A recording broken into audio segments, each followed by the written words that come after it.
Okay, now FunShip 2.0, or Yeah. FunShip 2. You just mentioned it, of course, and tell us more about that.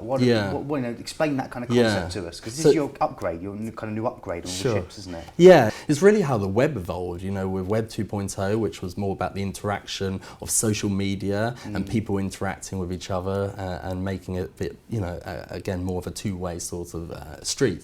And so we thought, well, how can we take the involvement of, that sort of interaction and make sure that happens on our ship? So we created one of our mantras, FunShip 2.0, and really what that means is it's a packed innovation on board in various different areas of the ship, which are branded areas. So if you think of the ship as, if you like, the actual transportation, within the ship there are all these different holiday experiences that you can do. So let me mention a couple and make it a little bit clearer. We have something called the Red Frog Pub. Now this is a Key West themed pub that will be serving up all your favourite drinks. You've got draft lager on board, you've got the cocktails, you've got the wine, but also there's live entertainment throughout the day and the evening there. Sometimes country western singers, sometimes rock singers, sometimes classical music. It's really, really sort of a broad spectrum, again, trying to cater for different people's tastes.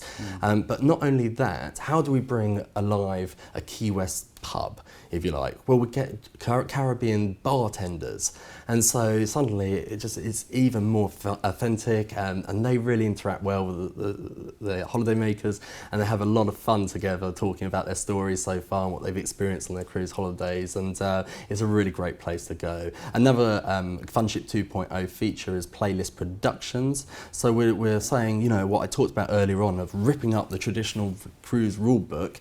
We are now looking at sort of more foot tapping, dancing, everyone up on the seats in the theatre singing along to tribute bands like The Who or the Beatles, and it's not one of those entertainments that lasts for 3 or 4 hours and then suddenly it's time to go to bed. Maybe some cruise lines might offer that type, and that works for some customers, but with our customers, the spirited, optimistic bunch, they want to get involved and they want to dip in, dip out. So 30 minutes, 45 minutes, short blast, high energy performances, and then they're off to go and explore the rest of what the ship has to offer for that evening. So we find that works really well as well.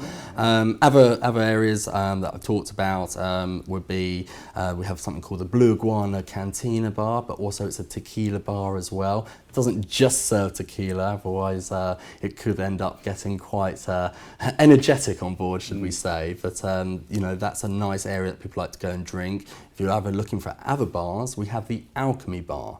Now, the Alchemy Bar is fantastic. It's a lot of fun because you're first of all served with a lit up menu. It's quite a darkened area, so you know that you're going to a sense of occasion. What's this about? And suddenly up pops from the bar gentlemen in pharmaceutical coats.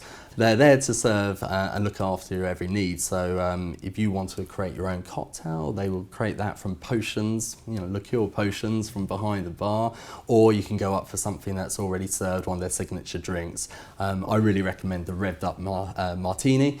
You have one of those or a couple of those, and my gosh, you can get around that ship and really enjoy yourself for the whole evening, and it gives you a bit of extra energy, which is good. That's drinks by prescription almost, I suppose, yeah, is it? That's it. That's a good way of explaining it, Keith. And another area which is really popular with our guests is something called Guy's Burger Joint. Now, Guy's Burger Joint is actually endorsed and created by Guy Fieri, who's an American chef, quite well known over there. And he creates these burgers at sea that are just absolutely delicious. I mean, they're big, you have one of those and you know about it, but they do come with a bit of a warning. They hold about 1,000 calories. So there's a gym on board straight away afterwards if you want to go and work it out. But that goes down really well. In addition to that, we have the piano bar where you can go and enjoy a sing-song around the piano, belting out all the classics, as well as taking requests from the clients as well. I've heard that is it right to say that sometimes you have these kind of deck party musical sing-off competitions between the blue iguana and the red frog. That's pub, right. because Yes. they face each other, don't they? On some of the ships. They do. That's correct. On the pool, they're both pool bars. That's right, indeed. And you have quite a lot of interaction between the two of them. Well, that's right, indeed. And whoever wins, and horns are played, and free drinks are provided at the bar that wins. And again, it's just an area of the ship. So if you want to be part of that, more than welcome. If it's not your cup of tea, then there's other things going on. But again, I think we're just trying to say this is about a high energy. If you want it, have fun. And it's funny because I've seen it many times ago. And when I go on with my family on Carnival cruise lines,